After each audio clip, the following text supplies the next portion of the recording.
રાજ્યમાં કમોસમી વરસાદના કારણે ખેડૂતોને પાક નુકસાની ભોગવવાનો વારો આવ્યો હતો. સરકારે 10,000 કરોડનું રાહત પેકેજ જાહેર કર્યું હતું અને મગફળી, સોયાબીન, અડદ અને મગની ટેકાના ભાવે ખરીદીની જાહેરાત કરી હતી. 9 નવેમ્બરથી રજિસ્ટ્રેશન પ્રક્રિયા શરૂ થઈ હતી, જેને આજે 3.5 મહિના થયા છતાં ખેડૂતને ટેકાના ભાવે પૈસા ન મળ્યા હોવાનો આરોપ લાગી રહ્યો છે.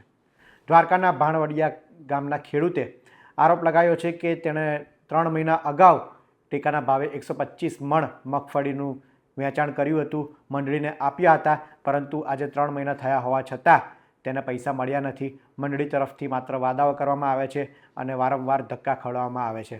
મારું નામ પરમા વિજય નરસિંહ, હું ભાટોડિયા ગામનો ખેડૂત છું. મેં તારીખ 3/12/2025ના રોજ જય દ્વારકાધીશ મંડળી કલ્યાણપુર ખાતે મગફળી 125 મણ જમા કરેલ, જેનું રકમ 1,80,000 થાય છે. લાંબા સમયથી પેમેન્ટ ન થતાં વારવાર રજૂઆત કરેલ તો એક જ જવાબ આપવામાં આવેલ કે થોડા દિવસમાં થઈ જશે, પરંતુ આજ દિન સુધી જમા ન થયેલ હોવાથી અમારી એક જ માંગ કે વહેલી તકે અમારું પેમેન્ટ જમા થાય. કૃષિ મંત્રી જીતુ વાઘાણીએ 15,000 કરોડની કિંમતની ટેકાના ભાવે ખરીદીની જાહેરાત કરી હતી.